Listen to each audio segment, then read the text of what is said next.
Hello， 大家好，我係理想家嘅主持人 Talon。咁近期咧，珠海咧有部分樓盤咧大劈價喎，佢劈到咩程度咧？劈到佢嘅樓價咧，基本上接近翻中山市區嘅價錢啦，甚至咧同埋中山鎮區嘅樓價都差唔多。咁呢個時候咧就會有批人咧跳出嚟同大家講咧，就係買中山不如買珠海啦！啊，之前因為珠海實在太貴了，買還是買中山啫。而且中山、珠海樓價都差唔多咯喎，即係買珠海好啲啦。咁講到呢度咧，其實我想講咧，係咪真係中山咧就不如珠海咧？同埋中山係咪真係珠海嘅一個平替咧？咁今期嘅內容咧就係想同大家喺唔同嘅角度分析一下中山同埋珠海嘅。咁首先咧，第一啦，我哋睇翻佢嘅一個地理位置同埋區域優勢啦。咁其實中山係位於珠江口嘅一個西岸啦，北接廣州南沙，南連珠海嘅，同埋東隔珠江口咧與深圳相望嘅。深中通道嘅開通咧大幅縮短咗同埋深圳嘅一個通行時間嘅。中山目前最快去深圳嘅一個距離咧，最短咧係20分鐘嘅。同埋中山咧亦都係未來深圳產業外溢嘅一個承接者嚟嘅。咁所以中山嘅地理位置大致上就係咁啦。咁珠海呢個位置咧，佢就係地處珠江口西岸一個核心點嘅。咁同埋咧，與澳門嘅話咧，佢係陸路相連啦。通過港珠澳大橋嘅話咧，係可以直達翻香港嘅。同埋係粵港澳大灣區一個澳珠極點嘅一個核心城市嚟嘅。區位優勢咧會比中山咧會更加突出，而且咧珠海咧亦都係一個經濟特區嚟嘅，所以佢嘅一個國際化程度咧會更加高嘅，相對於中山。咁呢個咧就係佢哋嘅一個地理位置同埋區域優勢嘅一個分析啦。咁第二咧，我哋再睇翻佢哋一個經濟結構咧，同埋佢嘅一個產業特色。咁首先啦，其實中山咧佢係傳統嘅一個製造業嘅一個強勢嚟嘅，以家電啦、燈具啦、五金啦、服裝啦等產業為主啦。咁好似古鎮嘅燈飾啦、小欖嘅五金啦，係比較多攞出嚟講嘅。同埋近年嚟嘅話咧，佢都係面臨緊一個產業升級嘅一個壓力嘅。依家目前咧最主要發展咧就係佢嘅一個高端裝備製造啦，同埋健康醫藥等一啲新興產業嘅。包括咧依家都好多一個新鎮嘅一個外溢產業咧係轉型到中山呢邊嘅。咁我哋結合翻數據啦，2023年咧中山嘅 GDP 咧係3631億嘅。咁上一年6月份開通咗深中通道之後咧，佢嘅一個 GDP 咧係迎嚟咗一個新嘅突破嘅。咁同埋咧2024年咧佢嘅 GDP 咧係達到咗4143.25億元嘅。咁同埋咧佢嘅一個增速咧係達到咗3.7%嘅。咁可以睇翻咧，自從深中通道通咗之後，中山咧佢嘅一個經濟增速咧相對嚟講係快咗好多嘅。同埋咧佢依家最主要咧就係面臨翻傳統產業轉型嘅一個突破嘅。所以中山咧未來嘅話咧，亦都係有機會咧可以企得翻起身嘅。OK， 咁我哋再睇翻珠海啦。珠海嘅話咧係屬於做高新技術產業啦，同埋現代服務業為主嘅。咁同埋咧佢聚焦咧都係做一啲集成電路啦，同埋生物醫藥啦，仲有新能源啦。譬如我哋嘅格力電器啦、金山元件啦、麗珠醫藥啦，呢啲都係比較出名嘅，比較多人講嘅。咁同埋咧，加上咧橫琴一個粵澳深度合作區咧，推動咗佢嘅一個金融啦，同埋科創啦等現代服務業嘅一個發展之後嘅話咧，其實珠海嘅話咧，佢嘅一個經濟增速咧，相對嚟講係比較快嘅。咁喺2023年嘅佢嘅一個 GDP 咧係4233億元嘅。喺2024年嘅話咧，佢嘅一個 GDP 嘅話咧，亦都係排喺我哋中山嘅前面嘅，達到咗6136.39億元啊！佢嘅一個經濟增速嘅話，去到係6-7%啊，咁所以相對嚟講，佢嘅一個經濟活力嘅話咧，會更加強啦。OK， 咁睇完佢哋嘅一個經濟結構同埋產業特色，咁接落嚟咧，我哋睇翻佢哋一個城市定位咧，同埋究竟有咩政策支持咧？咁首先我哋睇中山，中山咧係定位咧係作為一個珠江西岸區域性嘅一個綜合性交通樞紐嚟嘅，咁同埋咧佢將會借助翻深中通道啦，融合翻深圳都市圈嘅。咁缺點咧就係缺乏國家級嘅一個政策紅利啦，同埋好多嘅依賴咧都係依賴翻一個省內嘅一個資源整合嘅。咁珠海嘅話咧就唔一樣啦，珠海嘅話咧係屬於經濟特區啦，咁粵港澳大灣區一個核心城市之一啦。咁同埋咧佢嘅一個橫琴自貿區咧政策優勢咧係比較顯著嘅，稅收優惠啦，同埋跨境金融創新啦呢啲嘅話咧都係做得比較好嘅。咁同埋咧佢同埋澳門嘅話咧亦都係達到咗一個協同發展啦，同埋咧承接澳門產業多元化嘅一個需求嘅，所以佢嘅一個國際化屬性咧，比中山咧強不少嘅。咁我相信咧睇到呢度嘅話咧，大家咧係咪覺得珠海咧比中山咧會更勝一籌咧？咁其實係嘅，喺定位發展咧同埋層面確實咧，中山咧相對弱少少。但係對於想嚟大灣區置嘅香港朋友咧，咁我哋首先要搞清楚自己嘅目的同埋需求啦。咁係咪真係想買樓投資咧，定係買嚟退休度假自住咧？咁你嘅理想生活究竟係如何呢？如果係退休度假或者係自住，更多嘅考慮咧係生活模式嘅狀態啦、成本啦、環境啦等因素嘅。咁所以呢方面嘅話咧，我個人咧係比較推介中山啦。咁當然，如果你哋主要投資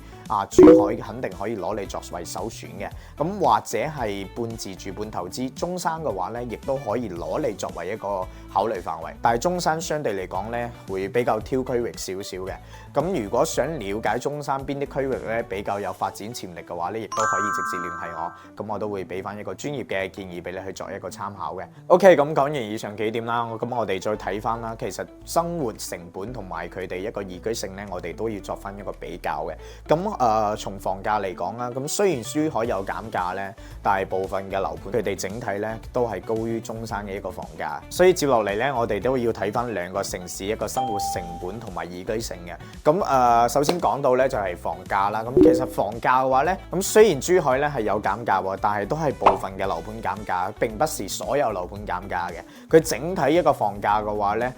中山嘅房價咧依然咧都係低於珠海嘅。咁我哋可以睇翻啦，中山依家目前一個房價均價嘅話咧，大概係12,000到15,000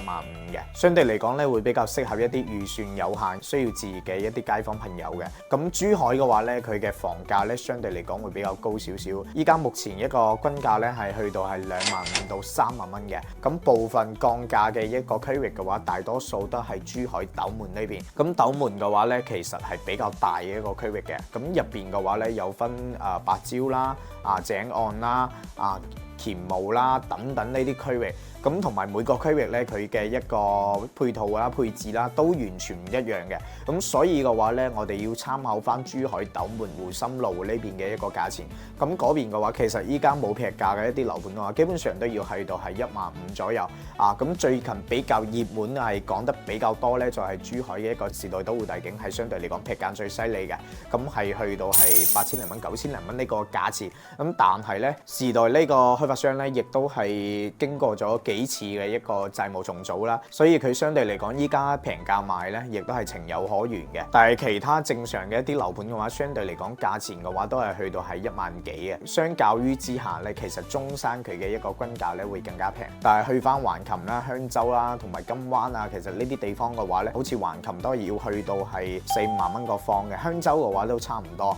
平啲嘅話都要去到係2萬幾，咁好似金灣呢邊嘅話咧，都差唔多係2萬蚊左右一個方，平啲嘅話咧，有啲係1,600-1,700都有嘅。咁整體嚟講，大家都可以對比翻一個房價。其實中山咧，相對嚟講咧，佢嘅價錢咧更加會平民少少，更加容易入手啲嘅。咁對比完價錢啦，咁我哋再睇翻我哋一個環境啦。咁其實兩個地方佢哋一個環境咧，其實亦都係屬於一個宜居城市嚟嘅。咁珠海嘅話咧，佢係擁有咧更加長一個海外線啦，好似情侶路啦，咁同埋咧更多一啲旅遊資源嘅，例如我哋嘅長隆海用王國啦、東澳島啦，呢啲係比較出名一啲旅遊景點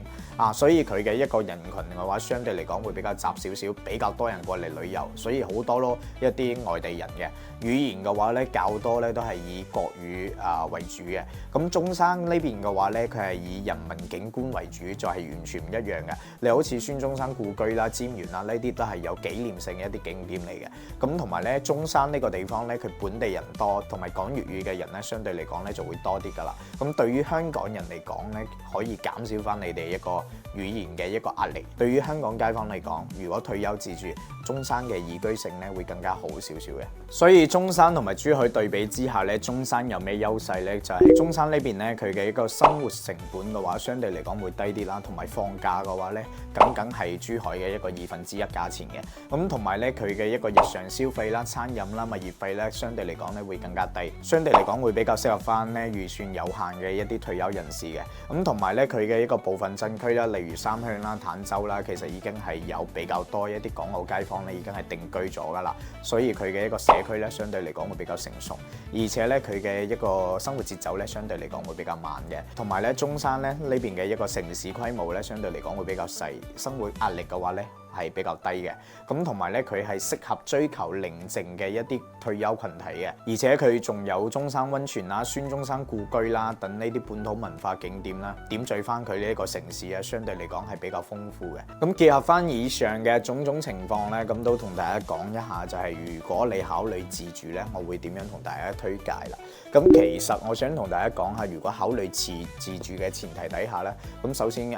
優先推介咧肯定係珠海嘅，但係咧你嘅預算咧一定要係一個充足嘅情況，因為珠海咧如果你係追求高品質環境啦，同埋便捷嘅一個跨境交通同埋佢嘅醫療資源配套嘅話咧，其實如果你想買一套好啲嘅樓咧，基本上預算嘅話都要300萬左右嘅。咁其次嘅話咧，你都可以考慮翻中山。中山嘅話咧，如果你嘅預算咧大概係150萬以下，你都可以揾到一個相對嚟講比較唔錯嘅樓盤，同埋可以買起市區地段嘅。所以我唔知道大家有冇聽過一句話，就係寧做雞頭不做鳳尾啦。咁講呢，就係呢兩個城市一個對比。如果你同樣嘅預算，可能喺珠海咧賣嘅只係一個鳳尾產品，但係同樣嘅預算喺中山咧可以買到一個龍頭產品啦，或者係雞頭產品啦。可以買到一個龍頭產品，所以係完全唔一樣嘅。同埋中山呢邊咧，佢嘅一個成本咧係比較低嘅，節奏會比較慢。所以如果考慮退休嘅話咧，呢種生活成本同埋生活方式嘅話，住落嚟咧會更加舒服少少嘅。咁呢度亦都係俾到大家作為一個參考。OK， 咁我哋睇翻投資。咁其實投資嘅話，我相對嚟講咧會比較推介我哋嘅珠海啦。咁優先就係珠海啦，因為佢適合長線持有嘅，咁可以依託翻依家目前嘅一個政策紅利啦，同埋珠海、澳門目前一個融合發展啦，所以佢嘅一個抗風險能力咧，相對嚟講會比較強嘅。尤其可以關注咧，就係橫琴、金灣、唐家呢幾個地方嘅，相對嚟講呢幾個地方咧係比較適合投資嘅一個區域嚟嘅。咁中山咧，究竟值唔值得投資咧？其實我想講咧係亦都可以投資嘅，咁但係佢相對嚟講咧，佢嘅一個風險咧，相對嚟講會比較偏高，亦都係比較適合一啲投資高風險物業嘅一啲街坊嘅，因為有高風險肯定有高回報。咁珠海咧佢就唔一樣，珠海因為佢嘅價錢咧已經係差唔多到咗一個好平穩一個階段啦，咁所以咧佢嘅一個升值幅度咧相對嚟講目前嘅話咧係冇咁大嘅。但係中山就唔一樣，佢雖然風險高，但係佢嘅一個投資回報咧相對嚟講亦都會高。風浪越大，魚越貴。所以總結翻落嚟咧，其實兩個城市咧都可以投資嘅。咁珠海嘅話，其實適合翻一啲真係保守型嘅一啲投資者，因為珠海嘅物業咧相對嚟講會比較穩健嘅。咁中山呢邊咧就比較適合一啲風險嘅一個愛好者啦，因為中山呢邊投資咧相對係一個比較激進嘅一個投資嚟嘅。咁兩個係完全唔一樣嘅。咁今期嘅分享咧，大致都係想同大家去分享一下，其實中山同埋珠海呢兩個城市究竟係點樣嘅？究竟中山嘅話咧係咪真係比珠海差咁多呢？咁今期嘅內容咧，其實都有同大家講一下。咁如果各位街坊咧，你哋有翻自己一個見解嘅話，其實都可以喺我評論區下方咧去留言啦，大家去作一個討論嘅。如果覺得我視頻咧係對你有幫助嘅情況底下咧，可以點個 like 或者係 share 出去分享俾更加多有需要嘅街坊朋友。咁今期嘅分享咧做到呢度，下期我哋再見，拜拜。